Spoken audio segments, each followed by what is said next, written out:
Hello bricks, இறுதிச் சுற்றோட நாள் 1-1க்கு அன்புடன் வரவேற்கிறேன். ஸோ காலையில் எழுந்தோடனே ப்ரீ ஒர்க் அவுட்டுக்கு ஒரு ரெட் பண்ண நான் உள்ளே விட்டுட்டு நம்ம ஸ்பாட்டுக்கு போனோம். அங்கே போனால் தண்ணி இன்னும் கரையவே இல்லை. சரி அதெல்லாம் இருக்கட்டும் அப்படின்னு சொல்லிட்டு ஒரு ஓரமாக நம்மளோட ஓட்டப்பயிற்சி ஆரம்பித்தாச்சு. ஸோ இன்றைக்கி 2 கிலோமீட்டரில் 1.5 கிலோமீட்டர் ஓட்டப்பயிற்சி, மிச்சம் இருக்க 1/2 கிலோமீட்டர் வெறும் வாக்கிங் மட்டும்தான். ஸோ ஸ்டெமினா இன்னும் கொஞ்சம் இன்க்ரீஸ் பண்ண வேண்டியது இருக்குது. ஸோ அருமையான ஓட்டப்பயிற்சியை அங்கே முடித்தோம். ஓட்டப்பயிற்சியை முடிச்சுட்டு பார்த்தா மண்டெல்லாம் சும்மா கிட்டுன்னு ஆயிடுச்சு. ஸோ கண்ணுங்கள்லாம் வெளியே வரா மாதிரி ஆயிடுச்சு கைஸ். ஸோ அதெல்லாம் முடிச்சுட்டு அப்படியே நம்மளோட கால் கறிக்கான எக்ஸசைஸ் போயிடலாம் அப்படின்னு சொல்லிட்டு ஒரு 50 ரெப்பு ஸ்குவாட்ஸில் தெரிய விட்டாச்சு. அதை முடிச்சுட்டு நம்மளோட வழக்கம் போல் நம்ம தலைதண்டால் பயிற்சி. ஸோ தலைதண்டால் இப்போலாம் 50 ரெப்பு கண்டினியூஸாக அடிக்க ஆரம்பிச்சிட்டோம். ஸோ அதை கண்டினியூஸாக பார்க்கறதுக்கு மறக்காமல் ஃபாலோ பண்ணி வச்சுக்கோங்க.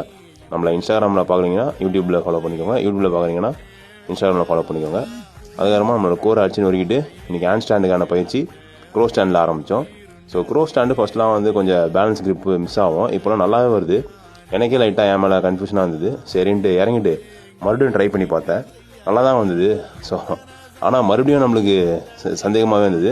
அதனால் ஒரு 3 வாட்டிக்கிட்ட ட்ரை பண்ணி பார்த்தேன். ஆனால் 3 வாட்டியுமே நல்லா தான் வந்தது. அதெல்லாமே முடிச்சுட்டு மனசெல்லாமே ஒரே மண்டக்குளராக இருந்தது. அதனால் மனசுக்கு அமைதியை கொடுத்துட்டு டே முடிச்சாச்சு. டுடே ஜாலி டுமாரோ காலி.